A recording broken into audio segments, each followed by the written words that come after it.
안녕하세요. 저는 조이스코 회계사입니다. 오늘은 401k 두 번째 얘기. 사람들이 돈 어떻게 넣는데 어떻게 찾아요? 이거 궁금하잖아요. 그죠? 웬만하면 손해 안 보고 맥시멈으로 찾고 싶잖아, 우리가 다.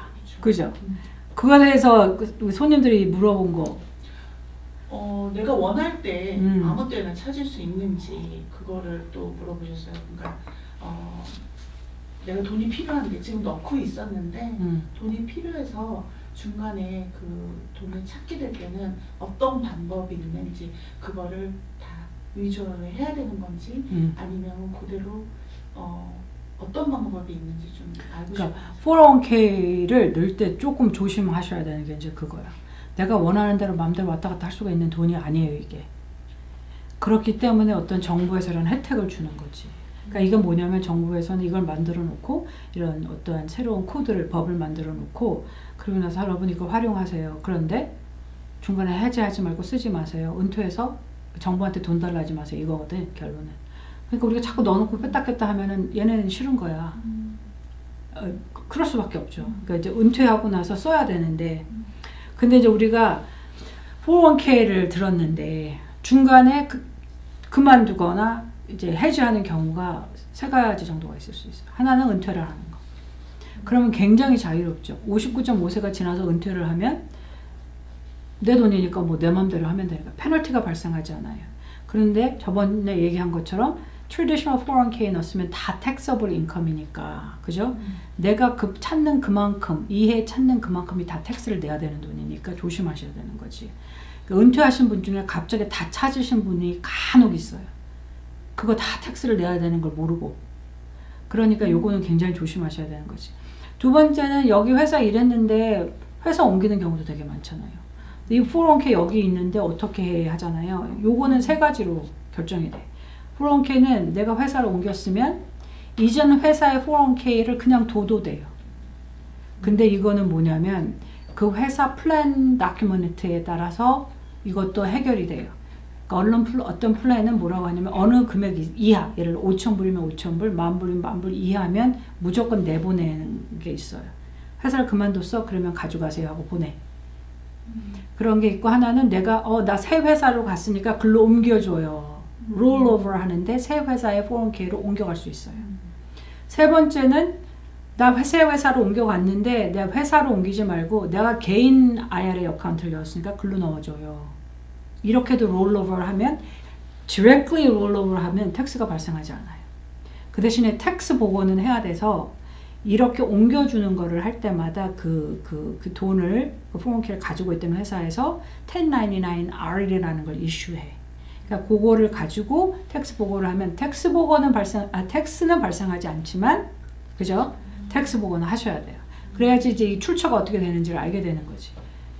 그렇게 하는 경우가 있고, 나는 회사 그냥 지금 있는데 찾고 싶어요. 이게 쉽지가 않아요. 왜냐면 그거 stipulation이 있어. 뭐냐면 내가 일을 계속 하고 있는데 다 withdraw 하고 싶어요. 그럼 페널티도 내야 되는 경우가 많겠고, 그보다는 무슨 특별한 상황이 있으면 페널티를 안 내도 돼요. 뭐 집에 사람이 죽었다거나, 그지? 디스빌리티가 발생했거나 뭐 이런 건가 있으면.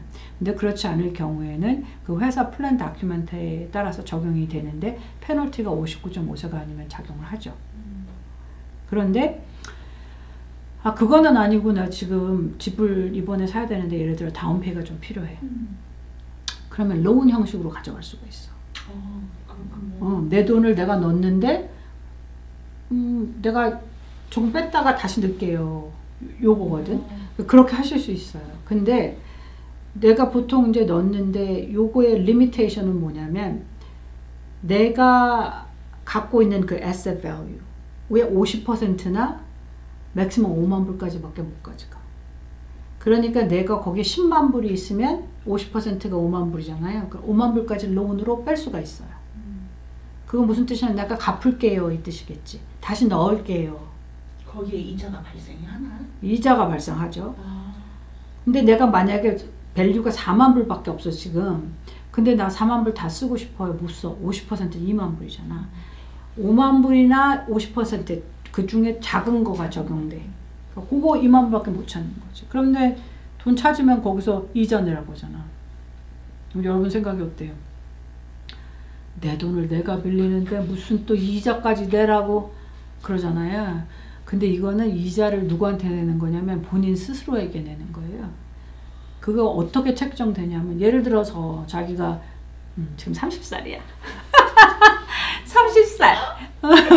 30살인데 넣었어. 돈을 넣어가지고서 뭐 투자를 했을 거 아니에요. 투자를 했으면 거기서는 뭐냐면 이제 거기서 발생하게 되는 이윤이라는 게 말하자면 있지. 그러니까 산 펀드들이 잘할 거라는 게 있잖아요. 혹은 잘하는 게 있잖아. 그걸 걔네가 계산을 하는 거예요. 그래서 사실은 이 사람이 이렇게 놓은 이 펀드를 하면 보통 이게 6%는 리턴이 있어야 돼. 예를 들어 그게 책정이 되면 내가 돈을 찾으면 6%라는 게 적용이 되는 거야. 그래서 내가 찾아서 이 론은 썼잖아요. 근데 론 그 인트레스는 갚아야 돼. 매달. 그러면 그게 내 어카운트로 그냥 들어가는 거야. 그게 무슨 뜻이냐면은 이 401k 입장에서는 이 돈을 이 사람이 계속 투자하고 있는 것처럼 결과가 나와야 되는 거지. 그잖아요. 그래서 내 돈을 넣고 누가 가져가는 게 아니고 그거 좋다고. 내가 내 걸 넣고 나한테 하고 있다가 내가 실제적으로 빌렸던 돈을 다시 갚으면 인트레스가 없잖아. 그럼 그 손이 실제적으로 이제 투자가 되는 거잖아. 그렇게 되는 거예요. 그러니까 이게 생각보다는 생각해봐야 내가 이제 젊은 사람일수록 이렇게 찾을 돈이 많지는 않겠지. 그리고 맥시멈이 5만 불이니까 뭐 엄청나게 뭐 내가 집을 사는데 뭐 20%의 다운페이먼트를 만들어주고 이러진 않을 거 아니에요. 그렇지만 이제 급한 어떤 경우나 뭐 처음에 집을 사거나 이럴 때 도움이 될 수가 있는 거죠. 그럼 매개사는 그 돈을 한 번에 다 갚아야 되는 건 아니잖아요. 아니에요. 처음에 그럼 론을 받을 때 그걸 정해. 아. 정해서 어떻게 할게요. 나 어떻게 갚을게요 하는 거지. 그래서 이제 도와주려고 하는 거가 맞고, 그러니까 뭔가 401k를 하세요 하는 제일 중요한 이유는 뭐냐면 뭔가 forced saving이 되는 거예요. 어쩔 수 없이 돈을 막 그냥 저금을 하는 거지. 내 돈을 쓰기 전에. 내 돈을 쓰기 전에. 그러니까 우리가 이제 버짓을 세우잖아요. 버짓을 세운다는 게 뭐냐면 내 개인 입장에서 들어오는 돈이 이만큼인데 내 매달 써야 되는 비용이 이만큼이에요. 그러면 우리는 보통 이걸 비용을 쓰고 남은 걸로 저축을 할까 말까를 결정하잖아.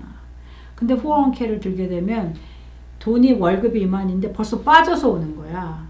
그지? 그러니까 비용을 다 쓰고 나면 0이 될 수도 있겠지만 여기서 또 남을 수도 있다. 무슨 뜻이냐면은 내가 돈을 쓰기 전에 벌써 그러니까 세이빙을 먼저 한다는 뜻이지. 세이빙을. 내한테 돈이 내가 그렇게 401k를 안 하면 나한테 돈이 들어온 다음에 내가 쓸 거를 다 빼고 나서 있으면 저축을 하고 아니면 말고 이렇게 되는 거잖아요. 그리고 그렇죠. 미리 세이빙을 안 하면 뭔가 일이 맨날 생겨. 그래가지고 세이빙을 하려고 했는데 한 달 끝나고 나면 뭐 세이빙 할 게 없어지거든요. 근데 사람이 되게 이상한 게 많은 경우가 먼저 세이빙을 하고 나면 그 돈이 없는 것도 살만해. 살아져. 그게 그러니까 키인 거예요. 그래서 버짓을 할 때 뭘 하라고 하냐면 점점은 레베뉴 이렇게 있어요. 그러면 내가 남는 게 얼마인가요를 먼저 계산해서 비용을 정하라고 하는 거죠. 비용이 다 떨어진 다음에 남는 걸 갖고 뭘 하려고 하는 게 아니라. 왜냐면 그거는 굉장히 쉽지 않아요. 쉽지 않아요. 왜 딱 지나갔는데 이번에 말하자면 1,000불이 남았어. 저거 살까? 이렇게 되는 거거든. 그렇게 되는 거예요. 그래서 이런저런 면으로 회사의 401k를 하면 되게 좋습니다. 그런데 내가 정말 너무나 타이트해. 너무 타이트해서 돈이 사실은 이렇게 늘 돈이 없어요. 그러면 회사에서 매칭하는 회사가 있다고 하면 매칭하는 금액만 넣으시면 돼요. 하실 수 있을 때까지. 그럼 그 돈은 안 잃어버리잖아. 그러니까 회사에서 3%를 매칭한다고 하면 내 월급이 1,000불이라고 쳐요. 그러면 30불은 넣는 거지. 그럼 회사에서 30불은 주는 거죠. 그럼 적어도 내가 그거는 하는 거잖아. 그러니까 내가 어떤 조금 지금은 캐시가 필요해요. 그럴 경우에는 그 미니멈으로 그걸 넣고 계시는 게 좋습니다. 그리고 나서 나중에 조금 여유가 생기거나 내가 월급이 조금 오르거나 하면 내 생활 습관을 바꿀 게 아니라 그 올라가는 거를 그대로 넣으시면 돼요. 그래서 이게 쉽지는 않은데 우리가 이제 돈이 많이 우리 되게 많이 보잖아, 그죠? 돈이 많이 버는 사람인데 매달 별로 돈이 없어. 왜냐면 우리가 특히 미국에 살다 보면 그런 것 같아. 조금 뭐가 좋아지면 집을 좀 더 크게 가게 되고, 좀 뭐가 좋아지면 차를 조금 더 좋은 걸 사게 되고, 뭐가 조금 이렇게 되거든요. 그러면 어떻게 되냐면 내 인컴이 늘어가는데 내 소비도 같이 늘어가는 거죠. 그러면 end result는 어떻게 되냐면은 보기에는 그럴싸한데 내 마음은 항상 불안한 거지. 왜냐하면 그 emergency가 생길 때를 해결할 수가 없는 거예요, 사실은. 그래서 내가 오늘 1,000불 월급이었는데 살았어. 뭐 어찌되었든 살았어.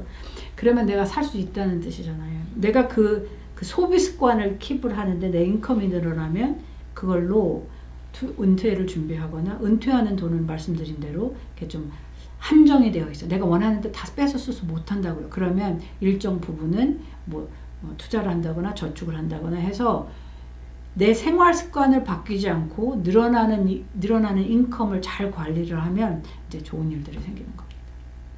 나중에. 좋은 팁이에요. 네. 또 궁금한 거. 찾는 건 다 한 것 같으네. 그지? 네. 네.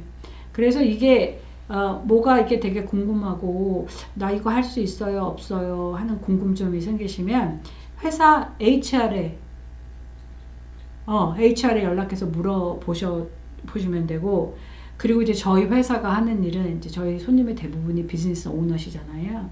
그러니까 저희한테 오시면 저희가 회사의 어떠한 형태, 그리고 회사의 자산, 그리고 회사의 인컴, profit, 그거에 따라서 그 회사에 맞는 은퇴 플랜을 이제 그러니까 디자인해 드려요. 그러면 거기에 맞춰서 이렇게 진행하시고 만드시고, 그러면 이제 뭐냐면 오너한테도 그 forced saving이 되는 거고, 그리고 같이 일하는 직원들한테도 이제 그게 되는 거거든요. 그래서 이제 그렇게 도움을 청하시면 되겠습니다. 오케이. 오늘도 감사합니다.